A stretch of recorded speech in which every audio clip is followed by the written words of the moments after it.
ഇടതുപക്ഷവും ഘടകകക്ഷികളായിരുന്നു. രണ്ടാം UPA-യിൽ കോൺഗ്രസ് സർക്കാരിന് ഇടതുപക്ഷം പ്രശ്നാധിഷ്ഠിത പിന്തുണ നൽകി. പക്ഷെ ഇവിടെ തെരഞ്ഞെടുപ്പ് കാലത്ത് ഇവർ പരസ്പരം ആരോപണം ഉന്നയിക്കുന്നു. പക്ഷെ തെരഞ്ഞെടുപ്പ് കഴിഞ്ഞാൽ ആ ആരോപണങ്ങളിൽ ഒരു നടപടിയും ഉണ്ടാകുന്നില്ല. ഈ അണിയറക്കു പിറകിൽ നടക്കുന്ന ഈ നാടകങ്ങൾ ഇപ്പോ തുറന്നു കാട്ടപ്പെട്ടിരിക്കുന്നു. കേരളത്തിലെ യുവാക്കൾ UDF-നെയും LDF-നെ കുറിച്ച് പറയുന്നത് ഒരേ പേരുകൾ, വ്യത്യസ്ത പേരുകൾ, ഒരേ തരത്തിലുള്ള പ്രവൃത്തികൾ. അവർക്ക് രണ്ടു കൂട്ടർക്കും പണമുണ്ടാക്കാനുള്ള അവരുടേതായിട്ടുള്ള മാർഗങ്ങളുണ്ട്.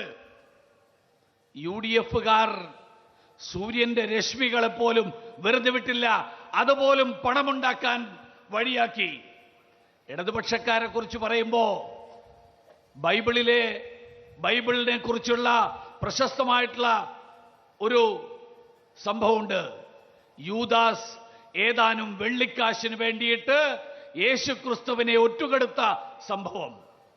കേരളത്തെ ഏതാനും സ്വർണ്ണ നാണയങ്ങൾക്ക് വേണ്ടിയിട്ട്, സ്വർണ്ണക്കട്ടികൾക്ക് വേണ്ടിയിട്ട് LDF-കാർ ഒറ്റുകൊടുത്തു.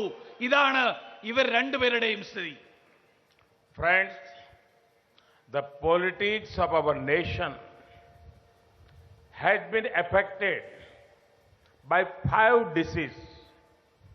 They are corruption, casteism, communalism, cronyism, and when I say cronyism, which includes nepotism and dynasty politics. And fifth, criminalization. And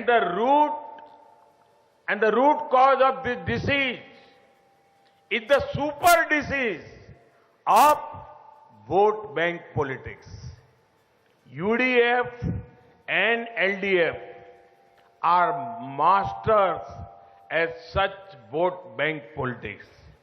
The young and first-time voter of Kerala is seeing how both alliances are bowing to regressive elements of society. It is clear the UDF and LDF have two aims: further vote bank politics, fill pockets. This comfortable agreement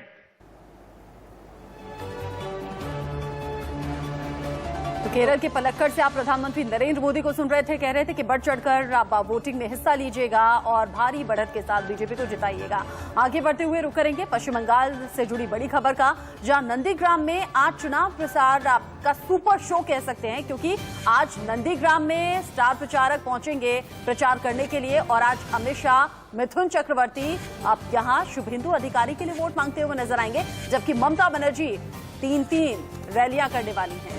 तो अकेली ममता बनर्जी ने मोर्चा संभाला हुआ है wheelchair पर। चुनाव प्रचार का आज आखिरी दिन है, लिहाजा तमाम दिग्गज जो है वो जुटे हुए हैं और अपनी तैयारी में कोई कमी, कोई कसर नहीं छोड़ना चाहते। तो आज नंदीग्राम में शाह वर्सेस ममता देखने को मिलेगा। नंदीग्राम में जंग जबरदस्त है।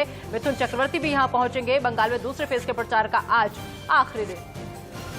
ऐसे में बीजेपी की तरफ से बड़े चेहरे पहुंच रहे हैं, लेकिन ममता बनर्जी अभी भी लोगों के बीच जाना छोड़ नहीं रही हैं और कह रही हैं कि अगर मैंने जाना छोड़ दिया तो विरोधी जीत जाएंगे। मैं अपनी आखिरी सांस तक बीजेपी के खिलाफ लड़ती रहूंगी। अब जब नंदीग्राम का जिक्र है तो आपके लिए जानना जरूरी कि क्या कुछ ममता बनर्जी की ताकत है और आखिर क्यों शुभेंदु अधिकारी कह रहे हैं कि उनका अच्छा प्रभाव है, वो मजबूत स्थिति में है। दो तरफ आप देख रहे हैं, क्या कुछ इस सीट को लेकर खासियत है। ममता की ताकत है कि अकेली फाइटर है, अकेली लड़ती हैं, और शुभेंदु अधिकारी यहां से मौजूदा विधायक भी हैं, अच्छा प्रभाव भी रखते हैं। बिल्कुल। इसके अलावा अगर हम ममता की बात करें आगे तो आक्रामक अंदाज है ममता का, साथ ही साथ अगर हम बात करें शुभेंदु अधिकारी क्यों मजबूत है तो वो अधिकारी परिवार से ताल्लुक रखते हैं। Wheel chair emotion Hindu card इस वक्त ममता के लिए समझ में आ रहा है, लेकिन हिंदू कार्ड शुभेंदु अधिकारी के पाले में जाता नजर आ रहा है। ममता बनर्जी बार बार कह रही हैं बाहरी बनाम बंगाली की ये जंग है और कह रही हैं कि इसमें बाहरी आकर कुछ कर नहीं पाएंगे, जीत हमारी ही होगी। शुभेंदु अधिकारी लगातार लोगों के बीच पहुंच रहे हैं और ममता ये भी कह रही हैं कि जो गद्दार यानी कि जो टीएमसी छोड़कर बीजेपी में शामिल हुए हैं लोग पहचान लें उनके साथ। मोदी के साथ जाने पर उन्हें कोई फायदा होने नहीं वाला, जबकि शुभेंदु अधिकारी लोकल पॉलिटिक्स में मजबूत प्रभाव रखते हैं और अब शुभेंदु अधिकारी का पूरा ही परिवार अब उनके साथ है। बिल्कुल। तो 10 साल की सीएम का तजुर्बा भी और 10 साल का एक्सपीरियंस भी और 10 साल जो उन्होंने दिया है वो भी मैटर करेगा, लेकिन वहीं लोकल पॉलिटिक्स की अगर हम बात करें तो उसमें शुभेंदु अधिकारी काफी मजबूत है। अब ऐसे में नंदीग्राम जिसको लेकर देश भर में चर्चा है, शुभेंदु अधिकारी इतने कॉन्फिडेंट क्यों हैं और क्यों बीजेपी ये कोशिश करती रही कि शुभेंदु अधिकारी बीजेपी में शामिल हो जाएं, क्या उनका प्रभाव है, जानिए। 2006 में कांथी दक्षिण सीट से टीएमसी के टिकट पर चुनाव उन्होंने जीता। 2009 में तमलुक सीट से लोकसभा का चुनाव लड़ा और जीते। और इसके अलावा अगर हम बात करें 2014 की तो 2014 के चुनावों में भी शुभेंदु ने अपनी सीट पर कब्जा बनाए रखा और 2014 के बाद आ जाते हैं 2016 पर। 2016 के विधानसभा चुनाव में नंदीग्राम सीट से चुनाव जीता। 2016 में ममता मंत्रिमंडल में परिवहन मंत्री भी बनाए गए। अब ऐसे में धीरे धीरे शुभेंदु को सरकार में नंबर 2 माने जाने लगा था। ऐसे में 1989 से लेकर रापा कांग्रेस के छात्र संगठन छात्र परिषद के वो प्रतिनिधि बने और फिर ये कद बढ़ता चला गया। एक कद्दावर नेता की पहचान 2007 में जब नंदीग्राम आंदोलन छिड़ा उस वक्त शुभेंदु अधिकारी उभरकर सामने आए। शुभेंदु के पिता जो कि शिशिर अधिकारी हैं 1982 में कांग्रेस विधायक बने। बिल्कुल। और शिशिर अधिकारी बाद में तृणमूल कांग्रेस में शामिल हो गए, लेकिन वहीं अगर हम बात करें छोटे भाई दिव्येंदु की तो उन्होंने 2009, 2011, 2016 में विधानसभा चुनाव जीता छोटे भाई ने। और इसके अलावा कई और भी बातें ऐसी हैं जो शुभेंदु अधिकारी को और उनकी ताकत को नंदीग्राम में दर्शाती हुई नजर आती है। बीजेपी ये जानती है, समझती है कि अधिकारी परिवार का बीजेपी के साथ आना फायदे का सौदा होगा और ये हुआ भी। शुभेंदु के बाद उनके पिता, उनके भाई सभी बीजेपी में शामिल हो गए और अब बीजेपी बार बार कह रही है कि मजबूत पकड़ हम रखते हैं, आम लोगों के बीच पहुंच रहे हैं और मजबूत प्रभाव के साथ 200+ सीटें जीतेंगे। सब्यसाची हमारे साथ जुड़ गए हैं खबर पर ज्यादा अपडेट के साथ। सब्यसाची, आज का दिन तो कह सकते हैं कि सुपर शो होने वाला है।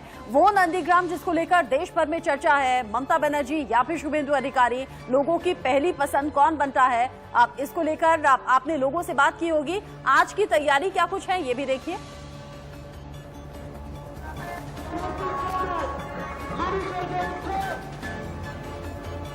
सब्यसाची, आवाज मिल रही है क्या? सब्यसाची तक आवाज पहुंच नहीं पा रही है, लेकिन तस्वीरें हम लगातार दिखा रहे हैं कि कैसे आज दूसरे चरण के लिए आखिरी दिन जब चुनाव प्रचार का है तो इस सुपर शो में बड़े चेहरे, बड़े नेता पहुंचेंगे, अपने अपने उम्मीदवार को लेकर प्रचार करेंगे। ममता बनर्जी जो व्हील चेयर पर नजर आती हैं लेकिन कहती हैं रॉयल टाइगर हूं मैं और घायल शेरनी ज्यादा खतरनाक होती है। वहीं दूसरी तरफ बीजेपी अपने बड़े चेहरों को लगातार भेज रही है और सभी हमलावर हैं टीएमसी और ममता बनर्जी को लेकर, कह रहे हैं कि ममता बनर्जी ने पिछले 10 साल में कुछ काम नहीं किया और इसी काम के आधार पर हम वोट जीतेंगे, हम चुनाव जीतेंगे। सब्यसाची, आवाज आपको मिल रही है क्या? आपसे बात हो पाएगी सब्यसाची? जी बिल्कुल। देखिए, इस समय मैं नंदीग्राम में मौजूद हूँ और सभी तैयारी है। गृह मंत्री अमित शाह के आने के लिए करीबन 12 बजे गृह मंत्री अमित शाह यहाँ पे पहुंचेंगे और आपको ये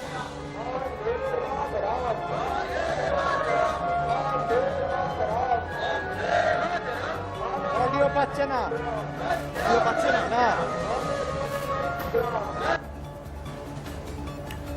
सब्यसाची जुड़े हुए हैं हमारे साथ और सब्यसाची बता रहे हैं कि कैसे तैयारी की गई है, चाहे वो टीएमसी के हो या फिर बीजेपी के हो। लेकिन हमने जो अभी तस्वीरें देखी, हाथों में बैनर पोस्टर लेकर ये जो लोग अभी चल रहे हैं, उनके हाथों में अमित शाह के तस्वीरों वाले पोस्टर्स हैं और लोग उत्सुक भी हैं। हमने देखा इससे पहले भी अमित शाह ने जब रैली की है, भारी हुजूम उमड़ता है, जैसी उम्मीद आज भी है। बिल्कुल। तो चुनाव से जुड़ी हर खबर सबसे पहले इंडिया न्यूज पर। फिलहाल एक छोटा सा ब्रेक, बने रहिए इंडिया न्यूज के साथ।